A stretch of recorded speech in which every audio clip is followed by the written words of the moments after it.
l'hôpital aujourd'hui. Parce que quand on tombe, on ne peut pas se relever. Je peux vous dire que si vous tombez là-bas, c'est fini pour vous. Ce sont des Pakistanais qui m'ont aidé. Et j'ai aussi perdu 1000 $, qui étaient dans une grosse ceinture que je portais. Tout en cash. Et ils sont sortis. Un peu avant, le jour avant, ce matin-là, j'étais sorti et j'ai vu quelque chose, là. Chut, nous sommes allés sur la route. Ma femme, ma fille et moi. Et j'ai vu des gens comme s'ils étaient sur du feu. Des gens, vous savez, qui étaient en train de charger, vous savez, comme les taureaux. Des gens qui se tenaient les uns aux autres et qui se frayaient un chemin au milieu des autres, en poussant. Et je me suis demandé pourquoi il fallait aller jeter des pierres sur des bornes alors qu'il y avait tous ces satans humains autour de moi. Par Dieu, des satans tout autour. Alors nous avons battu en retraite. Mais nous devions passer de toute façon par tout le processus qui fait à Hadji, qui fait de toi un Hadji. Alors nous avons fait une seconde tentative, et c'est lors de cette seconde tentative que tout ça est arrivé. Nous ne l'aurions pas fait pour 1 million, mais pour Allah nous l'avons fait. C'est pourquoi je dis que je mérite bien le titre de Hadji, ok? Ne perdons pas de temps à parler de moi. C'est ça que nous ramenons, un peu d'eau, des dattes, des marchandises et un titre. Mais la talbiya, cette talbiya, vous avez dit la sharika lak, c'est le slogan. Les Nations Unies ont différentes commissions, et chaque année, elles se fixent un slogan. C'est l'année de l'eau, épargnez-la, utilisez-la mais n'en abusez pas. Ou c'est l'année des personnes âgées, vivre dans un asile n'est pas notre destin. Votre mère, quand elle vieillit, ne la mettez pas dans un asile pour personnes âgées. C'est l'année de l'arbre, chaque fois qu'il propose une résolution aux Nations Unies, tout le monde, où qu'il soit, parle de la même chose. L'eau, l'eau, l'eau, les arbres, les arbres, les arbres, les gens âgés. C'est le propre des slogans.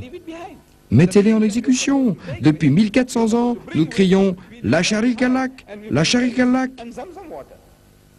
Et nous la laissons derrière nous, en partant. La chose que nous sommes supposés emporter avec nous, nous la laissons en arrière. Et nous rentrons avec des dattes et de l'eau de Zenzen. Oui, parce que partout vous allez en Inde, vous les Hadjis, ou vous les Pakistanais, ou en Occident, où que vous alliez, aussi en Afrique du Sud. Les gens sont des malfaiteurs. Dans toutes les directions. Malfaiteurs. Adieu. Vous et moi, nous sommes supposés les combattre. La sharika lak, vous êtes supposés leur dire la sharika lak. Dieu n'a pas d'associé, ne lui associez personne. C'est votre boulot. Nous sommes supposés le faire. Nous sommes supposés nous tenir sur la place du marché et travailler pour Dieu. Notre prophète, que les bénédictions et la paix de Dieu soient sur lui. Prenez exemple sur lui. Il avait l'habitude de se retirer au Mont Hira, au mont de la lumière, avant sa mission prophétique. Parfois seul, parfois avec son épouse, la mère des croyants. Il passait des jours et des semaines à méditer, à communier avec le Tout-Puissant. Ce qui s'y passait réellement, les détails, je ne les connais pas. Je ne connais pas les détails de son expérience vécue. Ce n'est qu'après qu'il a commencé sa mission prophétique que nous avons des détails. Ce n'est qu'après sa nubuwa que nous avons des détails. Mais ce qui s'est passé entre lui et son Seigneur, je ne sais pas. Quoi qu'il en soit, le 27 Ramadan, ne commencez pas à me questionner concernant le 27, c'est la date généralement acceptée, le 27 Ramadan, alors qu'il avait 40 ans, Dieu lui a envoyé son ange, lui a envoyé Djibril. Et à cette occasion, il lui a commandé dans sa langue maternelle, Igra, c'est-à-dire lis, ou récite, ou répète. Mais notre prophète, que les bénédictions et la paix de Dieu soient sur lui, est un illettré.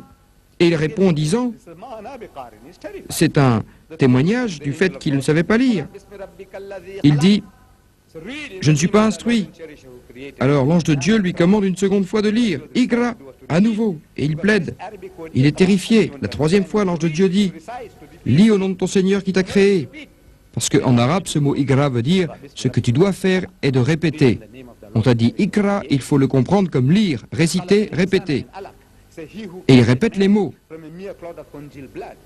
Lis au nom de ton Seigneur ou de celui qui prend soin de toi, qui a créé l'être humain d'un caillot de sang. Il dit, lis et ton Seigneur est plein de générosité. Il dit, lui qui a enseigné l'usage de la plume, Et il dit qu'il a enseigné à l'être humain ce qu'il ne savait pas. Et dès que l'ange est parti, il reste terrifié, transpirant de partout. Il court à la maison, à 5 kilomètres au sud, retrouve la mère des croyants, Khadija, et lui dit « Couvre-moi, couvre-moi ». Quand il revient à lui, il lui explique ce qu'il a vu, ce qu'il a entendu. Mais à partir de ce jour-là, il n'est plus retourné à la montagne. Voilà son exemple. Il n'y est plus jamais retourné. Non, fini. Le mot Hira, fini. Qu'est-ce que cela veut dire? Il est sur la place du marché. Il est dans le bazar, dans le souk. Que fait-il? Il aborde les gens.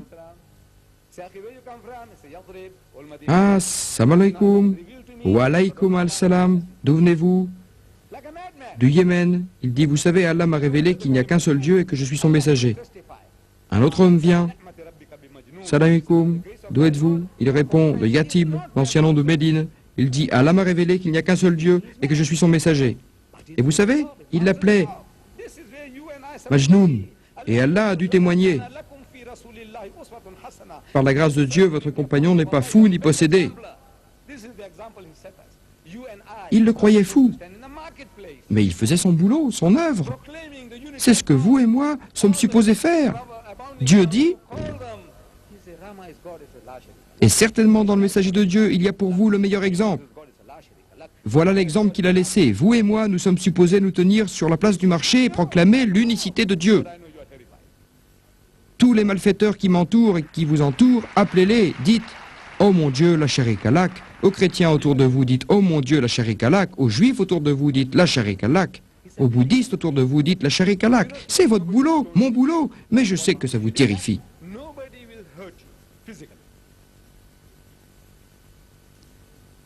Vous êtes terrifiés. Moi aussi, je vous le dis. C'est effrayant. Vous savez, de nos jours, on ne vous jettera pas des pierres. Par Dieu, si vous le faisiez, personne ne vous ferait du mal, ne vous crucifierait.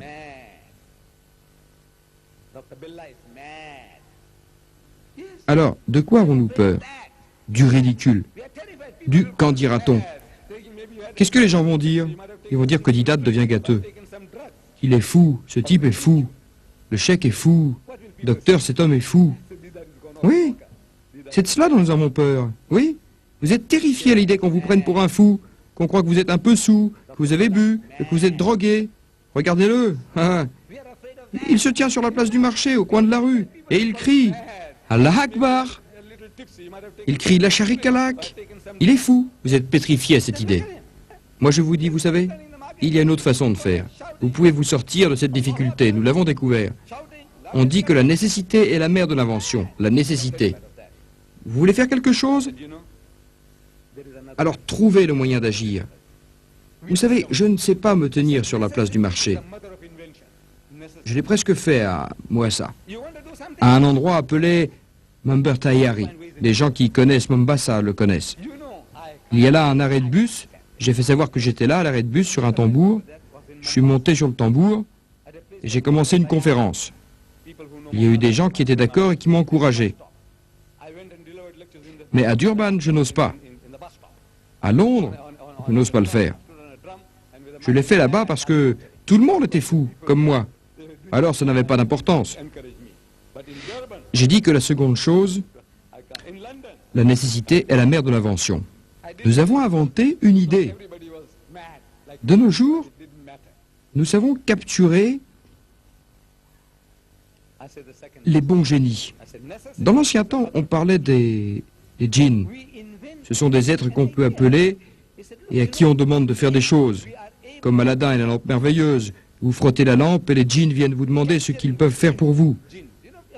Les djinns modernes qui sont dans votre contrôle, ces djinns qui obéissent, ce sont les stations de télévision, de radio et les écrans vidéo. C'est ça, les djinns sous votre contrôle. Je peux les utiliser, et vous aussi. Regardez, c'est si facile. Regardez à Durban, dans ce pays, l'Afrique du Sud.